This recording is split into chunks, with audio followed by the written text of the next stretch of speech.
Welcome students. आज के lecture में हम factors affecting adsorption of gas on solid adsorbent discuss करने जा रहे हैं। फर्स्ट फैक्टर है nature of gas. Nature of gas का मतलब जनरली यहाँ पर क्या है, nature of liquefaction of gas. क्या बोला जाता है, गैसेज which liquefy easily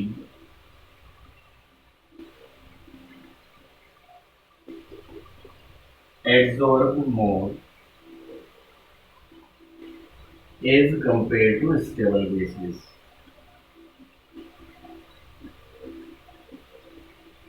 ऐसी गैसेज जो इजीली लिक्विफाई हो जाती है उनका एड्जॉर्प्शन ज्यादा होता है एज कंपेयर टू उन गैसेस के जो स्टेबल होती है, मींस इजीली लिक्विफाई नहीं हो पाती है। जैसे अगर मैं एग्जांपल लूँ तो कुछ gases like SO2, ammonia, HCl, CO2 etcetera easily liquefy हो जाती है, इसलिए इनका एड्जॉर्प्शन ज्यादा होता है as compare to hydrogen, nitrogen, oxygen etc. gases because these are stable gases and can't be liquefied easily। अब देखो, किसी भी गैस का लिक्विफिकेशन क्रिटिकल टेम्परेचर पर डिपेंड करता है। इस पर डिपेंड करता है, क्रिटिकल टेम्परेचर पर डिपेंड करता है। जनरली टीसी से इसको डिनोट किया जाता है। एंड क्रिटिकल टेम्परेचर क्या चीज होती है, दैट मिनिमम टेम्परेचर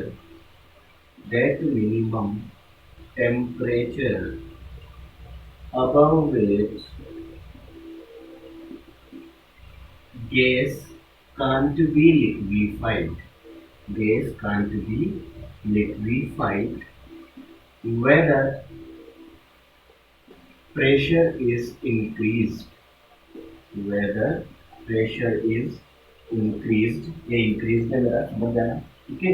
तो क्रिटिकल टेम्परेचर क्या चीज होती है, वो मिनिमम टेम्परेचर किसी भी गैस के लिए जिससे ऊपर, दैट मीन्स जिससे ज्यादा टेम्परेचर पर किसी भी गैस का लिक्विफिकेशन पॉसिबल नहीं होता है, चाहे कितना भी प्रेशर इंक्रीज कर लिया जाए। उस पर्टिकुलर टेम्परेचर को क्या बोला जाता है, क्रिटिकल टेम्परेचर बोला जाता है।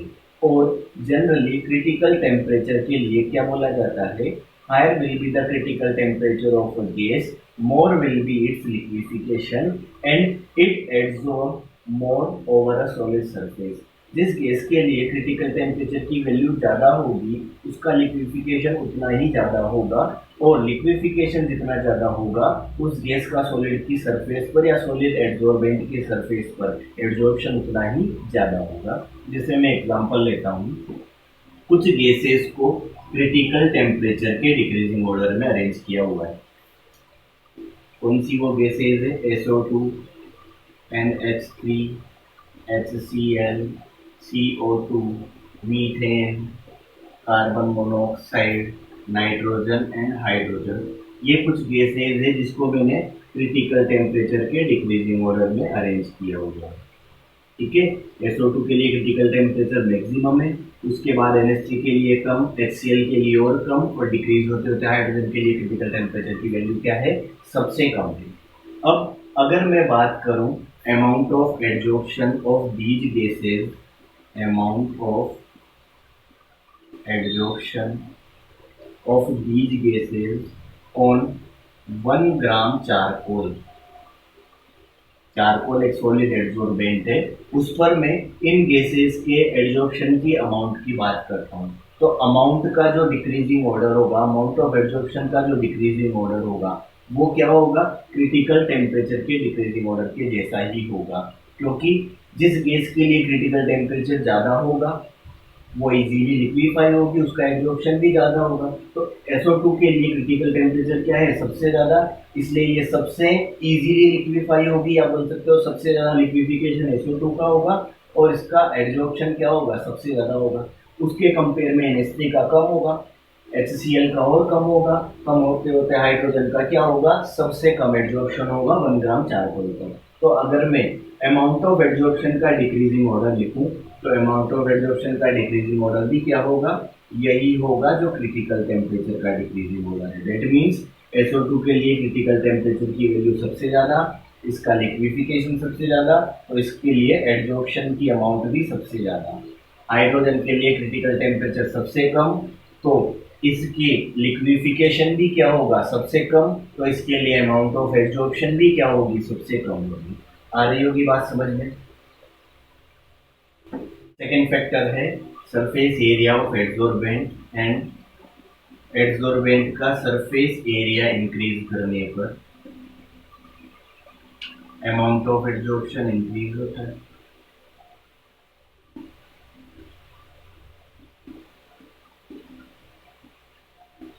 ये जो सरफेस एरिया इंक्रीज किया गया है, ये सेम टेम्परेचर एंड प्रेशर की कंडीशन में इंक्रीज किया जाना चाहिए, क्योंकि हमें पता है अगर टेम्परेचर और प्रेशर चेंज करेंगे तो उससे भी क्या होगा, एड्सॉर्प्शन पर इफेक्ट पड़ेगा। इसलिए सेम टेम्परेचर एंड प्रेशर की कंडीशन में अगर एड्सॉर्बेंट का सरफेस एरिया इंक्रीज होता है तो अमाउंट ऑफ एड्सॉर्प्शन क्या होती है, इंक्रीज होती है। एक बार अमाउंट ऑफ एड्सॉर्प्शन को अपन समझ लेते हैं, क्योंकि ये बाद में भी हो जाने वाला है। अमाउंट ऑफ एड्सॉर्प्शन क्या चीज होती है, अमाउंट ऑफ एड्सॉर्ब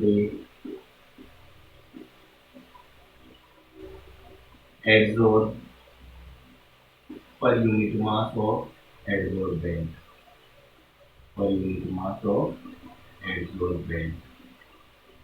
एड्सॉर्बेंट के यूनिट मास पर एड्सॉर्बेंट की एड्सॉर्ब होने वाली जो अमाउंट होती है उसे क्या बोला जाता है, अमाउंट ऑफ एड्सॉर्प्शन बोला जाता है। अगर m ग्राम एड्सॉर्बेंट पर x ग्राम एड्सॉर्बेट क्या हो रहा है, एड्सॉर्ब हो रहा है, तो अमाउंट ऑफ एड्सॉर्प्शन को कैसे रिप्रेजेंट करेंगे, x बाय m से रिप्रेजेंट करेंगे। एक मैथमेटिकल एग्जांपल लेके भी समझ सकते हैं। सपोज एक एड्सॉर्बेंट है, इसका मास कितना है, 3 ग्राम। उस 3 ग्राम एड्सॉर्बेंट पर कोई गैस एड्सॉर्ब हो रही है, कितने ग्राम एड्सॉर्ब हो रही है, 0.012 ग्राम एड्सॉर्ब हो रही है। तो अमाउंट ऑफ एड्सॉर्प्शन को क्या करेंगे, amount of gas divided by mass of adsorbent या अमाउंट ऑफ एड्सॉर्बेंट। ठीक, तो कितना आया, 0.04। इसका मतलब क्या हुआ, इसका मतलब हुआ गैस का 0.04 ग्राम 1 ग्राम एड्सॉर्बेंट पर क्या हो रहा है, एड्सॉर्ब हो रहा है। तो किसको रिप्रेजेंट कर रहा है, अमाउंट ऑफ एड्सॉर्प्शन को रिप्रेजेंट कर रहा है। अब देखो सरफेस एरिया एड्सॉर्बेंट का कैसे बढ़ता है, इसके लिए ध्यान दो। जब हम एड्सॉर्बेंट को फाइनली डिवाइडेड पाउडर की फॉर्म में यूज लेते हैं, फाइनली डिवाइडेड पाउडर की फॉर्म में यूज लेते हैं, या फिर पोरस एड्सॉर्बेंट यूज लेते हैं। पोरस मतलब जिसकी सरफेस पे माइक्रोपोर्स हो, छोटे छोटे बारीक से होल्स हो, ठीक है।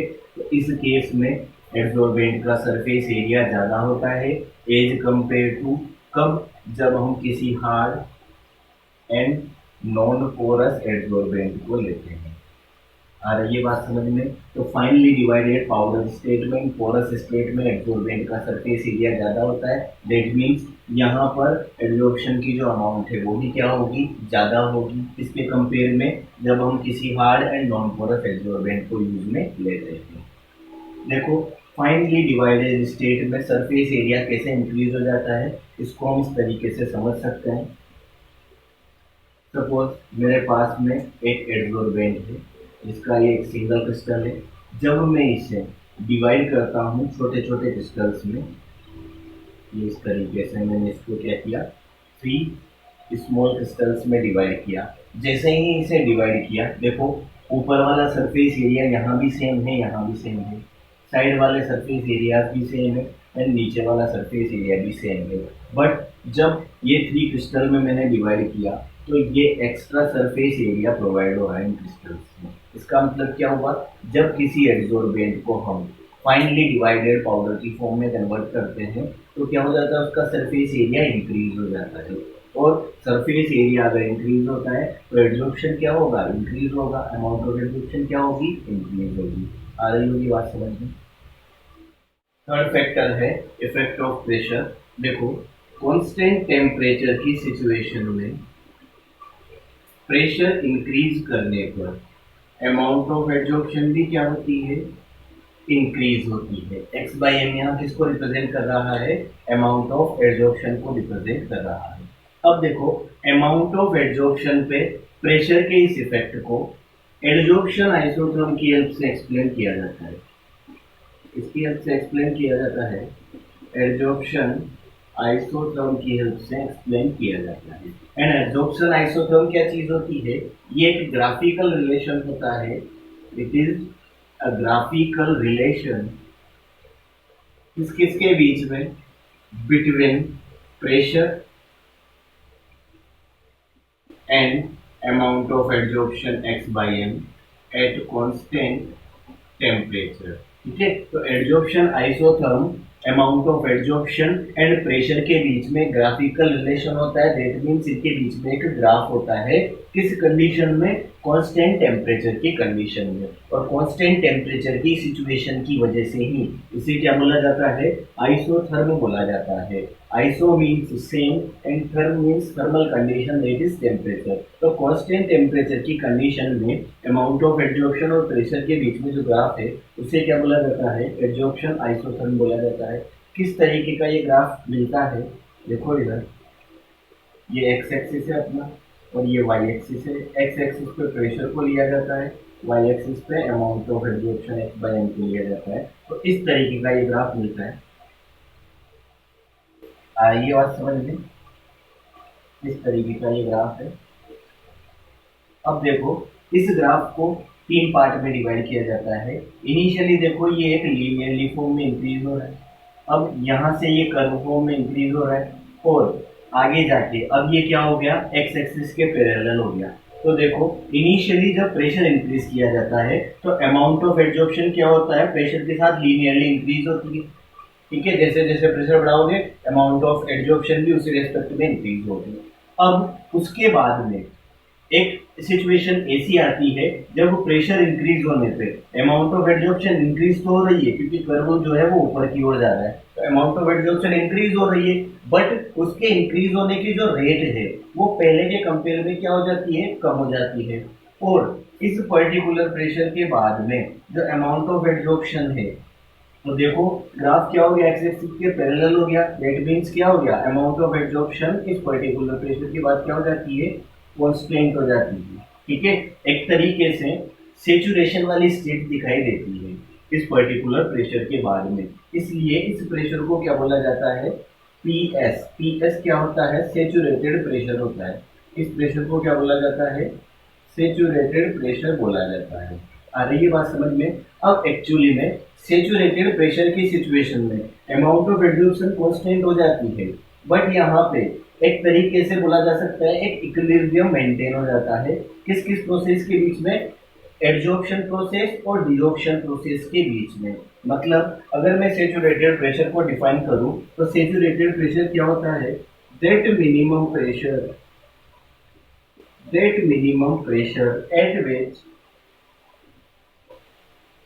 at which rate of adsorption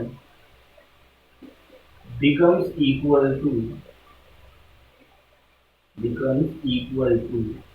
rate of desorption. ठीक है, तो सेचुरेटेड प्रेशर को कैसे डिफाइन किया जा सकता है? सेचुरेटेड प्रेशर वो मिनिमम प्रेशर है जिस पर एडजॉर्प्शन प्रोसेस की रेट डिसॉर्प्शन प्रोसेस की रेट के इक्वल हो जाता है। मतलब दोनों के बीच में एक तरीके से इक्विलिब्रियम मेंटेन हो जाता है। आ रही है बात समझ में? और इस प्रेशर के बाद में अब कितना ही प्रेशर इंक्रीज कर लो, amount of adsorption x by M की जो वैल्यू है वो क्या रहेगी? कांस्टेंट रहेगी। और सेचुरेटेड प्रेशर पे जो अमाउंट ऑफ एडजॉर्प्शन होती है वो क्या होती है? मैक्सिमम अमाउंट ऑफ एडजॉर्प्शन होती है। अब इसके बाद में कितना भी प्रेशर इंक्रीज कर लो, अमाउंट ऑफ एडजॉर्प्शन में कोई इंक्रीमेंट ऑब्जर्व नहीं होगा। आ रही होगी बात समझ में? नेक्स्ट फैक्टर है फोर्थ, इफेक्ट ऑफ टेम्परेचर। देखो हमें पता है जो एडजॉर्प्शन की प्रोसेस होती है वो कैसी प्रोसेस होती है? एक्सोथर्मिक प्रोसेस है। मतलब एडजॉर्प्शन की प्रोसेस में कुछ एनर्जी लिबरेट होती है। अगर बात करूं किसी एडजॉर्बेंट की, तो एडजॉर्बेंट किसी एडजॉर्बेंट पे आके क्या हो रहा है? एक्यूमुलेट हो रहा है। तो क्या होगा? एडजॉर्प्शन का प्रोसेस होगा।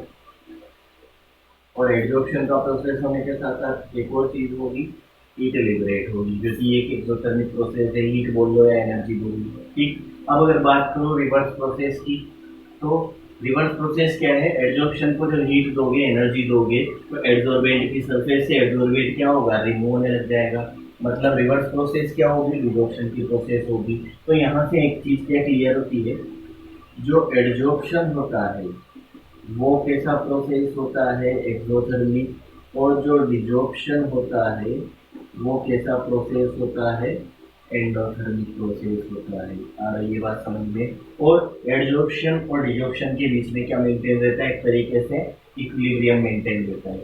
अब देखो इक्विलिब्रियम पर अगर अपन टेम्परेचर को इंक्रीज करेंगे, ठीक है, तो इसकी एक्सप्लेनेशन दी जाएगी लीच-एटेलियर प्रिंसिपल के अकॉर्डिंग। और लीच-एटेलियर प्रिंसिपल क्या बोलता है, टेम्परेचर इंक्रीज करने पर एंडोथर्मिक प्रोसेस इजीली होती है रादर देन एक्सोथर्मिक प्रोसेस। ठीक है, टेम्परेचर इंक्रीज किया जाएगा तो कौन सा प्रोसेस होगा, कौन सा प्रोसेस बढ़ेगा, एंडोथर्मिक प्रोसेस इंक्रीज होगा।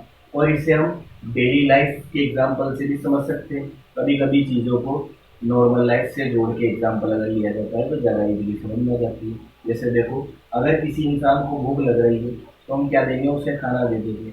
और अगर किसी इंसान को वॉमिटिंग हो रही है तो उसे तो खाना दोगे नहीं। ठीक, सिमिलरली वैसा ही यहाँ पे एंडोथर्मिक प्रोसेस अगर कोई है तो एंडोथर्मिक प्रोसेस का मतलब क्या हुआ, उसे भूख लग रही है। अब प्रोसेस खाना तो खाएगा नहीं, उसे किसकी भूख है, एनर्जी की रिक्वायरमेंट है। वो एनर्जी टेम्परेचर बढ़ाने पे उसको मिल जाएगी। दैट मीन्स टेम्परेचर इंक्रीज करोगे तो एंडोथर्मिक प्रोसेस इजीली हो जाएगा। ठीक है, एंडोथर्मिक प्रोसेस के लिए वो क्या हो जाएगी, एक फेवरेबल चीज हो जाएगी। बल्कि अगर रिवर्स बोलो, एक्सोथर्मिक प्रोसेस है, मतलब एक तरीके से क्या है, वो तो एनर्जी लिबरेट कर रहा है, उसे तो क्या हो रही है, वॉमिटिंग हो रही है। और फिर भी अगर तुम उसे टेम्परेचर दे रहे हो, ठीक है, बराबर एनर्जी खिलाए जा रहे हो, ठीक, तो वो उसके लिए फेवरेबल होगा क्या, नहीं होगा। तो टेम्परेचर इंक्रीज करने पे कौन सा प्रोसेस बढ़ेगा, जो एंडोथर्मिक है। दैट मीन्स टेम्परेचर अगर बढ़ाया जाएगा तो डिजॉर्प्शन की प्रोसेस क्या हो जाएगी, इंक्रीज होगी। डिजॉर्प्शन की प्रोसेस इंक्रीज होना बोल लो, या क्या बोला जा सकता है, एडजॉर्प्शन की जो प्रोसेस है वो क्या होगी, डिक्रीज होगी। आ रही है बात समझ में, कब, जब टेम्परेचर को इंक्रीज किया जाता है तो जनरली जो एडजॉर्प्शन होता है वो क्या होता है, डिक्रीज होता है। आ रही होगी बात समझ में। अब देखो, जैसे प्रेशर को एडजॉर्प्शन आइसोथर्म से एक्सप्लेन किया जाता है, वैसे ही इफेक्ट ऑफ टेम्परेचर को किससे, एडजॉर्प्शन आइसोबार से एक्सप्लेन किया जाता है। किससे एक्सप्लेन किया जाता है, एडजॉर्प्शन आइसोबार से एक्सप्लेन किया जाता है। और एडजॉर्प्शन आइसोबार क्या चीज होती है, ये भी एक ग्राफिकल रिलेशन होता है। ग्राफिकल रिलेशन किस किस के बीच में ग्राफिकल रिलेशन होता है, between amount of adsorption and temperature at constant pressure. Constant pressure की सिचुएशन में अमाउंट ऑफ एडजॉर्प्शन और टेम्परेचर के बीच में जो ग्राफ होता है उसे क्या बोला जाता है, एडजॉर्प्शन आइसोबार। यहाँ पे आइसोबार क्यों बोला गया है, क्योंकि प्रेशर क्या है, constant. Iso means same and bar means pressure, तो सेम बार की, सेम प्रेशर की कंडीशन है, सॉरी, इसलिए क्या बोला गया है, एडजॉर्प्शन आइसोबार। अब देखो, दो टाइप के एडजॉर्प्शन है, एक तो फिजिकल एडजॉर्प्शन है और केमिकल एडजॉर्प्शन। दोनों के लिए जो आइसोबार कर्व मिलते हैं, आइसोबार जो ग्राफ मिलते हैं वो डिफरेंट मिलते हैं। अगर बात करूं मैं किसकी, फिजिकल एडजॉर्प्शन की, तो इसके लिए जो एडजॉर्प्शन आइसोबार मिलता है वो इस तरीके का मिलता है। वाई एक्सिस पे amount of adsorption, x axis पे टेम्परेचर, प्रेशर तो क्या है, कांस्टेंट है। तो ये ग्राफ किस तरीके का मिलता है, कुछ इसका मतलब क्या हुआ, देखो अगर इस ग्राफ को हम देखते हैं तो टेम्परेचर इंक्रीज करने पर अमाउंट ऑफ एडजॉर्प्शन क्या है, इनिशियली ज़्यादा, टेम्परेचर बढ़ा रहे हो, ठीक, कम टेम्परेचर है, अमाउंट ऑफ एडजॉर्प्शन क्या है, ज़्यादा। अब टेम्परेचर इंक्रीज करते जा रहे हो और टेम्परेचर बढ़ाने पे अमाउंट ऑफ एडजॉर्प्शन क्या होती जा रही है, कम होती जा रही है। ठीक है, इसका मतलब जो ये कर्व है ये एक तरीके से इनवर्स रिलेशन दे रहा है किस किस के बीच में, अमाउंट ऑफ एडजॉर्प्शन और टेम्परेचर के बीच में। क्या दे रहा है, ये इनवर्स रिलेशन दे रहा है। इसका मतलब क्या हुआ, amount of adsorption x by M की वैल्यू इंक्रीज होगी कब, जब टेम्परेचर कम होगा, और amount of adsorption x by M की वैल्यू मिनिमम होगी या कम होगी कब, जब टेम्परेचर ज्यादा होगा। ठीक है, तो एक तरीके से हम क्या बोल सकते हैं, जो फिजिकल एडजॉर्प्शन होता है वो टेम्परेचर के इन्वर्सली प्रोपोर्शनल होता है। मतलब अगर अपन टेम्परेचर इंक्रीज करेंगे तो फिजिकल एब्जॉर्प्शन क्या होगा, डिक्रीज होने लग जाएगा। और अगर अपन टेम्परेचर डिक्रीज करेंगे या टेम्परेचर कम रखेंगे तो फिजिकल एब्जॉर्प्शन क्या होगा, ज़्यादा होगा। आ रही है बात समझ में। जबकि अगर केमिकल एब्जॉर्प्शन के लिए आइसोबार कर्व देखा जाए तो केमिकल एब्जॉर्प्शन के लिए आइसोबार कर्व इस तरीके का मिलता है। वही एक्स एक्सिस पे टेम्परेचर और वाई एक्सिस पे क्या है, अमाउंट ऑफ एब्जॉर्प्शन। तो केमिकल एब्जॉर्प्शन में जो ग्राफ मिलता है वो इस टाइप से मिलता है।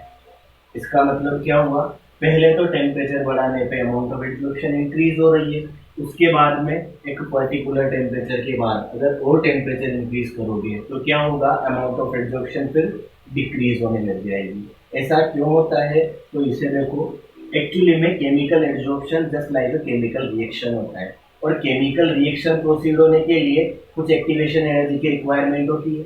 ठीक है, तो केमिकल एब्जॉर्प्शन को होने के लिए भी एक एक्टिवेशन एनर्जी की रिक्वायरमेंट होती है। तो इनिशियली टेम्परेचर बढ़ाने पे मॉलिक्यूल्स की एनर्जी इंक्रीज होती है, इसलिए उनकी एनर्जी इंक्रीज होकर एक्टिवेशन एनर्जी के इक्वल हो जाती है। इसलिए क्या होता है, इनिशियली टेम्परेचर इंक्रीज करने पे क्या होता है, अमाउंट ऑफ एब्जॉर्प्शन इंक्रीज होती है केमिकल एब्जॉर्प्शन के केस में।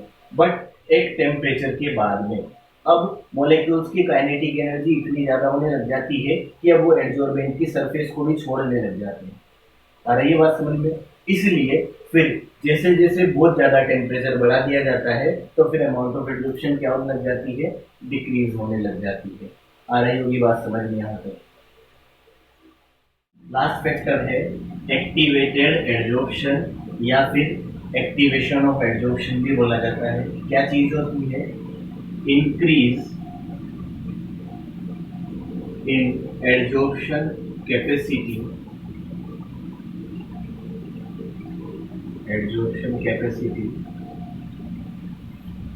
of an adsorbent।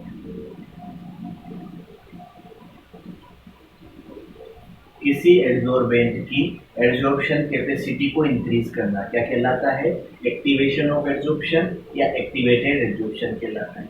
अब किसी एड्सॉर्बेंट की एड्सॉर्प्शन कैपेसिटी को, उसकी एड्सॉर्बिंग पावर को हम कैसे कैसे इंक्रीज कर सकते हैं, कुछ एग्जांपल से उसके। पहला एग्जांपल क्या है, अगर मेटेलिक टाइप का कोई एड्सॉर्बेंट है तो उस पर मैकेनिकल रबिंग करके क्या किया जा सकता है, उसकी एड्सॉर्प्शन कैपेसिटी इंक्रीज की जा सकती है। मैकेनिकल रबिंग मतलब मशीन की हेल्प से उसके सरफेस को रब किया जाए अच्छे से। ठीक है, या फिर हम एड्सॉर्बेंट को कैसे एक्टिवेट कर सकते हैं, उसके सरफेस एरिया को इंक्रीज करके। तो सरफेस एरिया कैसे इंक्रीज किया जाता है, जब हम एड्सॉर्बेंट के लार्ज साइज के क्रिस्टल्स को, उस पे लार्ज ग्रेन्यूल्स को फाइनली ग्राइंड कर देंगे, फाइनली पाउडर की फॉर्म में कन्वर्ट कर देंगे, तो क्या हो जाएगा, उसका सरफेस एरिया इंक्रीज हो जाएगा, उससे भी एक्टिवेशन हो जाता है। इसके अलावा किसी एड्सॉर्बेंट की सरफेस पे ऑलरेडी एड्सॉर्ब इम्प्योरिटीज को रिमूव करके भी क्या किया जा सकता है, उसका एक्टिवेशन किया जा सकता है। दैट मीन्स उसकी एड्सॉर्प्शन कैपेसिटी को इंक्रीज किया जा सकता है। जैसे एक एग्जांपल है, कार्बन को जब हाई टेम्परेचर पर स्टील की फॉर्म से हीट किया जाता है तो उस पर मॉइस्चर और अदर हाइड्रोकार्बन्स की जो इम्प्योरिटी एब्जॉर्ब होती है वो रिमूव हो जाती है, और इस टाइप से जो कार्बन मिलता है उसे क्या कहा जाता है, उसे ही हम एक्टिवेटेड चारकोल बोलते हैं, जो हमने बहुत बार यूज भी लिया है, एक्टिवेटेड चारकोल। आ रही है बात समझ में। तो इस तरीके से अपन क्या कर सकते हैं, एड्सॉर्प्शन का एक्टिवेशन कर सकते हैं। दैट मीन्स किसी भी एड्सॉर्बेंट की एड्सॉर्प्शन कैपेसिटी को इंक्रीज कर सकते हैं, एनरिच कर सकते हैं। क्लियर है बात।